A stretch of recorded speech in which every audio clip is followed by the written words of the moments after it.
De última hora, el cineasta mexicano Guillermo del Toro volverá a competir este año por el Oscar a la mejor película. Su cinta, El Callejón de las Almas Perdidas, ha sido nominada a los premios de la Academia dados a conocer hace unos minutos. La nueva película de Del Toro, quien en 2018 ganó el Oscar a mejor director y mejor película por La Forma del Agua, fue nominada en otras 3 categorías, por mejor cinematografía, vestuario y diseño de producción. Otro mexicano fue también nominado al Oscar. Se trata de Carlos López Estrada a mejor película animada por Raya y el último dragón. Suerte a ambos para el próximo 27 de marzo, cuando se lleve a cabo la ceremonia de premiación. ¿Qué tal? Qué bueno que están con nosotros en el noticiero más veloz del planeta. 10 a las 2. Información a ritmo digital. La 1. Penny Ley Ramírez es una periodista extraordinaria y actualmente indaga sobre la conexión Baker Hughes, Pemex, Caroline Adams, José Ramón López Beltrán, y publicó el fin de semana un muy comentado artículo en Reforma sobre una sospechosa ampliación de contratos de Pemex a Baker Hughes, casualmente. Esta mañana hablé con ella. ¿Cuáles los primeros resultados de estas indagatorias tuyas sobre este affair entre esta empresa Baker Hughes y Pemex? Y yo no sé si hay también un tercer elemento, una tercera escala en este asunto. Te escuchamos. Pues, a ver, hace unos días, como sabemos, Mexicanos contra la Corrupción y la Impunidad y Latinos publicaron un reportaje en el que se reveló que entre el año 2019, a partir de septiembre de 2019 y 2020, el hijo mayor del presidente López Obrador y su esposa, Caroline Adams, habían vivido en una residencia en Texas, en las afueras de Houston, y el propietario de esa residencia, quien les rentó la casa a ellos, era un alto ejecutivo de una compañía de servicios petroleros que se llama Baker Hughes. Esta es una compañía que ha tenido negocios con Pemex durante muchos años y también ha tenido negocios multimillonarios durante la administración de López Obrador. Lo que encontré yo es que en los mismos meses en que el hijo y la nuera del presidente estaban viviendo en esta casa del ejecutivo, esta empresa ganó más de 109 millones de dólares en ampliaciones de un contrato que había obtenido originalmente en marzo de 2018, es decir, al final de la administración de Peña Nieto. ¿Por qué es importante, o me pareció a mí importante, la ampliación de este contrato? Porque cuando Pemex amplía un contrato, es decir, da originalmente una cantidad, se acuerda esa cantidad, pero después dice, bueno, los trabajos están siendo muy complejos, necesitamos más tiempo o necesitamos hacer estos otros servicios, entonces se va a incrementar el costo. Eso sucede y es perfectamente legal y se autorizan esas ampliaciones, pero siempre hay una explicación de para qué se está usando el dinero, cuáles son los nuevos trabajos que se van a hacer, cuáles son los costos unitarios de todo lo que se va a estar realizando y bueno, se autoriza esa ampliación. En este caso, no aparece en la documentación pública que yo consulté en la Plataforma Nacional de Transparencia ningún anexo, ninguna tabla, ninguna desglose de costos, nada que nos diga por qué se dieron estas ampliaciones o más bien para qué.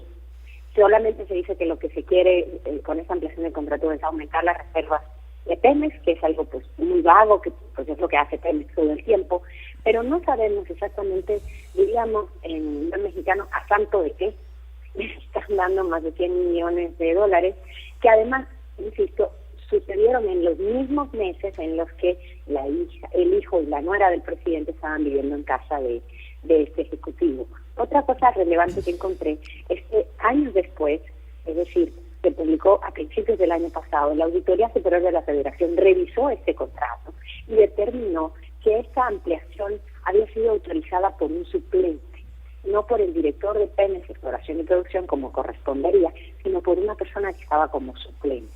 Y cuando investigué quién era ese suplente, es una persona que se llama Ulises Hernández, que en septiembre de 2019, justo cuando el hijo y la nuera se mudaron a Texas, fue nombrado director de Pemex Internacional, esta filial internacional de Pemex, que tiene la mayoría de sus operaciones precisamente en Texas, y ahora dirige el Consejo de Administración de Deer Park, la nueva refinería que Pemex compró a la compañía petrolera Shell. De manera que todo esto estaba ocurriendo al mismo tiempo, por lo menos es una gran coincidencia, mientras ellos vivían en casa de ese ejecutivo, y el ejecutivo ahora lo único que ha contestado es que él no sabía, que lo rentó a través de una agencia, y que él no sabía que ellos eran los inquilinos.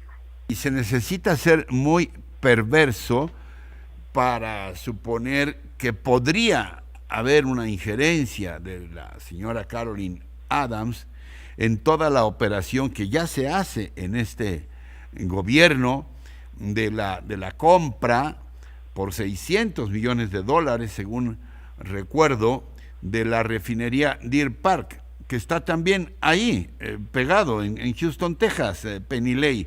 ¿Es probable que ella esté también metida en esa operación? A ver, Caroline Adams trabaja, lo que sabemos públicamente sobre ella es que ella ha sido una persona justamente que se encarga de negociar este tipo de negocios energéticos.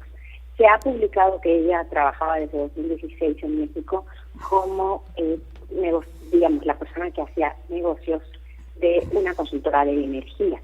Pero es cierto, yo tampoco lo he encontrado, algo que diga que ella trabajaba en la negociación específicamente de este contrato. Eso, si existe, no lo hemos podido probar, o sea, ningún periodista lo ha podido determinar, porque además una persona que hace el lobbying no está en registros públicos necesariamente como parte de una compañía. Es decir, puede ir a trabajar como consultora sin que aparezca su nombre como parte de la empresa, de manera que es mucho más difícil encontrar en registros públicos.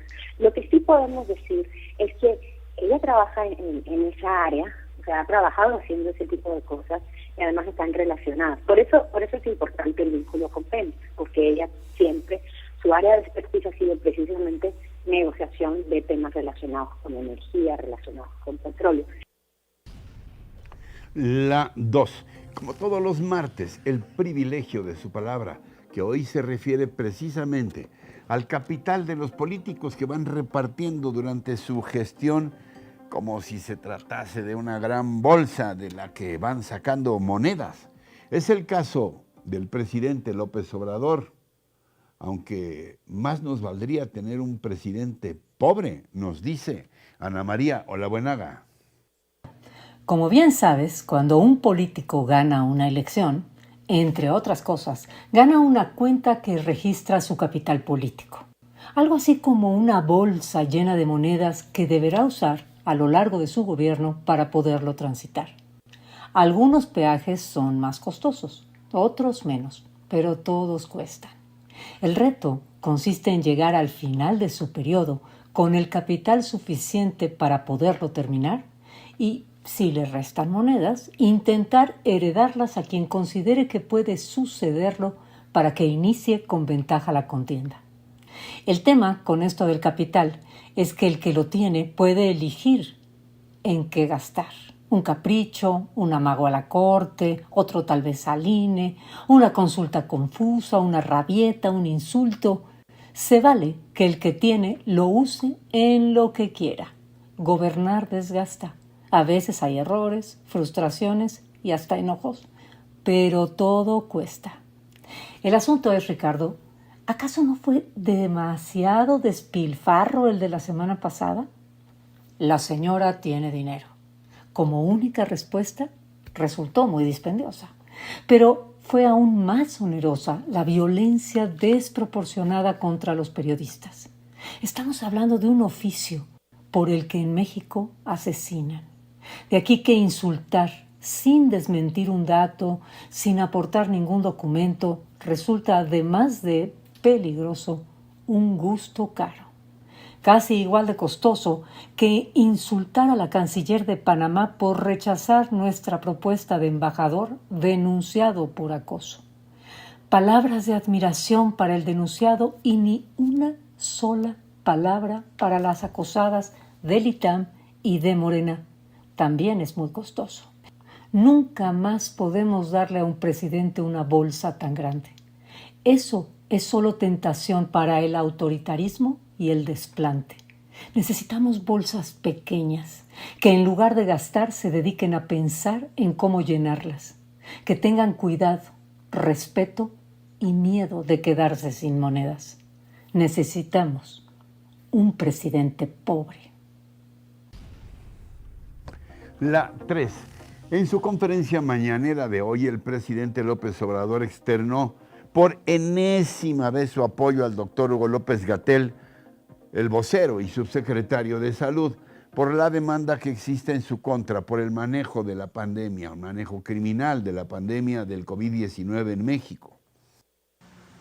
¿Qué cuenta en esto? Los resultados.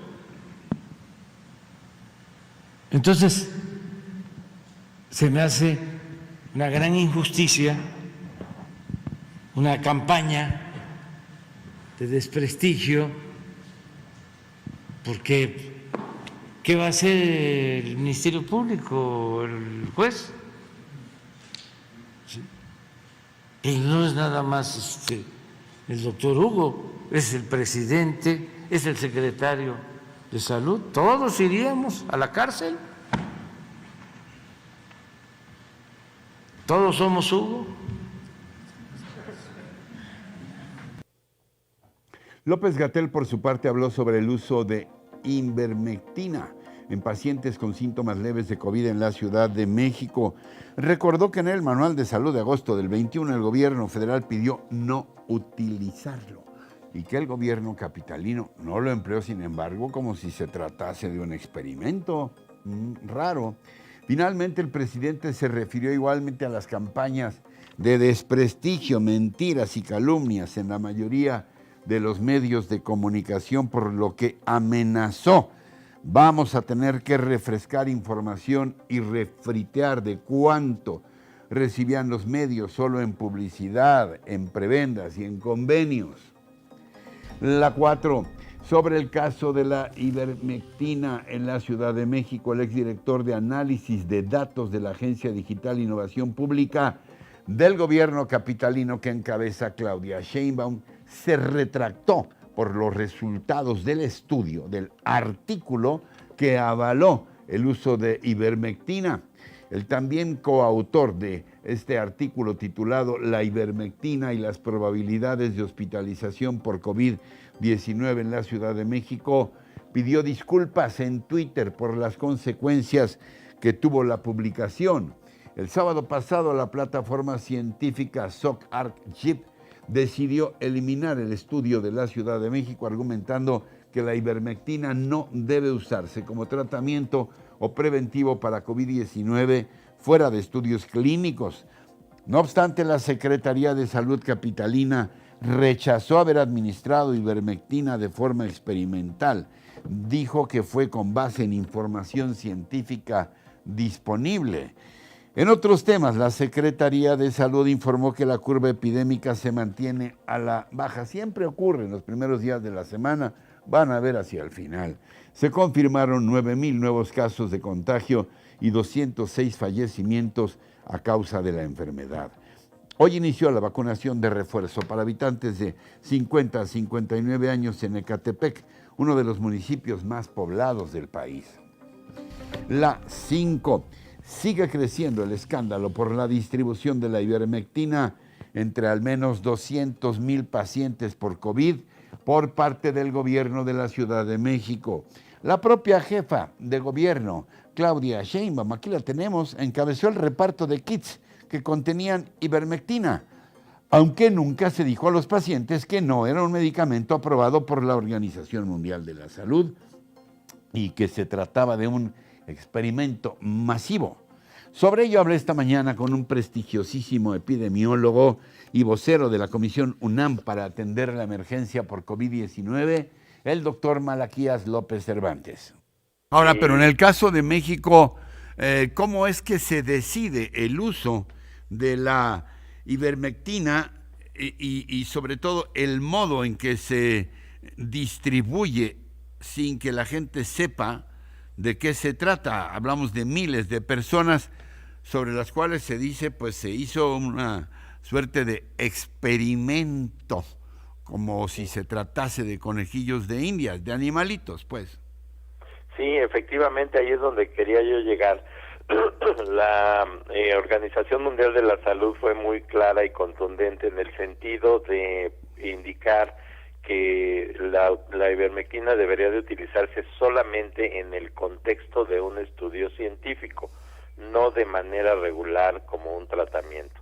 Y entonces ahí es donde entra el escenario de lo que sucedió en la Ciudad de México, donde se decidió utilizar a la ivermectina como un tratamiento regular y empezar a dársela a los pacientes en esas cajitas que estamos viendo, y esto pues se hizo sin que se le advirtiera a la población que tal vez no le iba a servir, que había algún tipo de riesgo por consumir este producto, y tampoco se le pidió consentimiento a la población, es decir, no se hizo en el contexto de un estudio científico para poder llegar a una conclusión.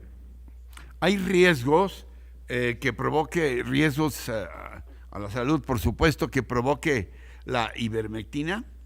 Mira, ahora se está hablando acerca de los posibles riesgos, y yo he estado revisando. Este es un medicamento considerado muy seguro, algo que no perjudica, aun cuando la dosis recomendada para el tratamiento de parasitosis se eleve, pero de todas maneras pues sí hay algún riesgo, particularmente para mujeres embarazadas.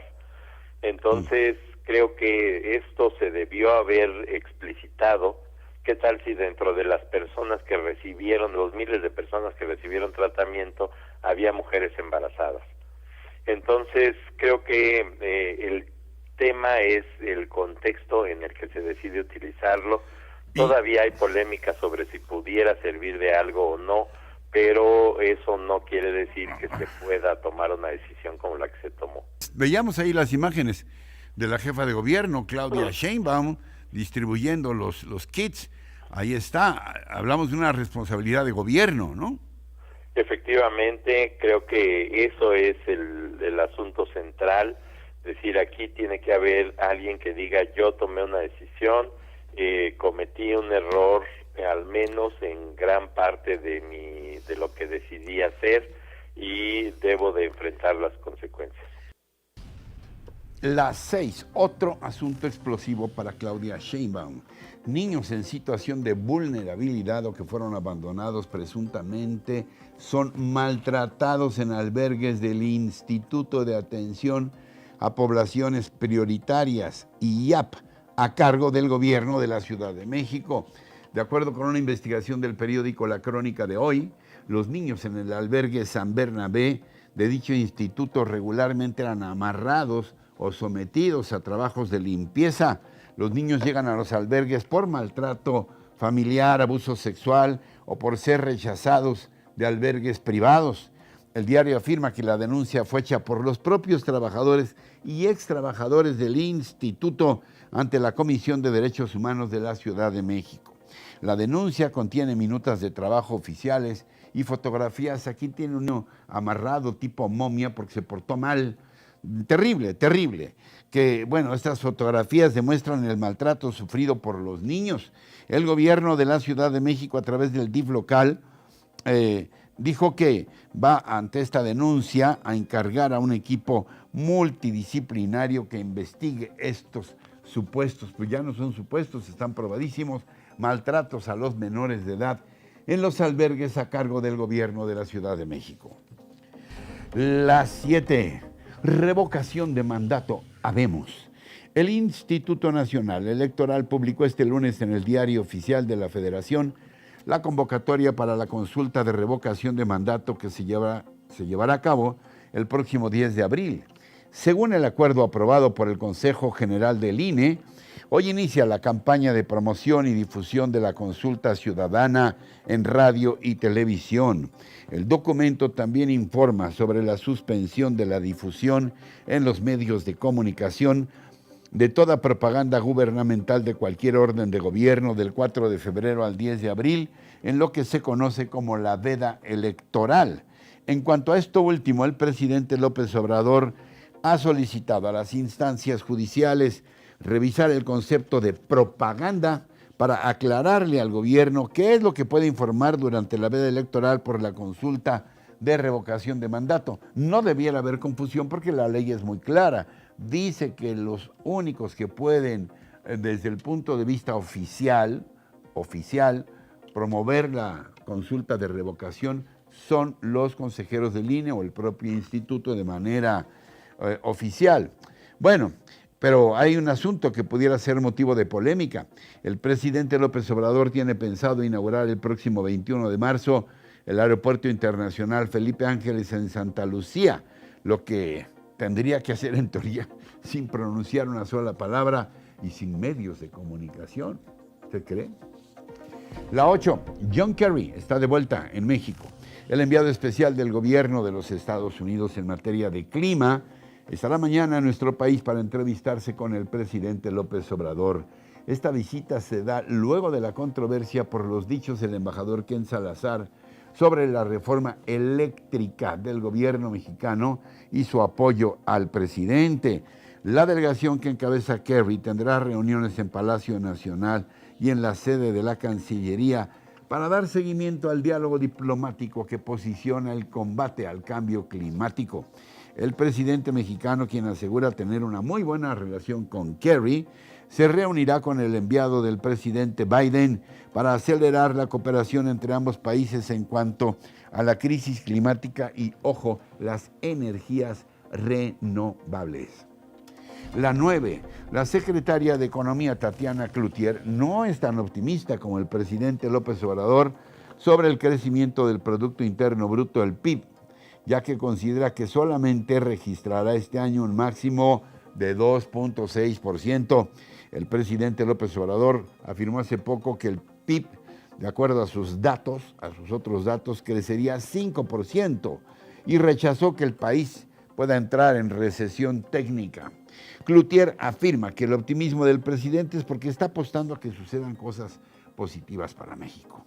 Instituciones y analistas especializados en temas económicos y financieros afirman que si la economía crece este año 2.6%, como dice la tía Tatis, pues ya será un gran logro, por mínimo que sea.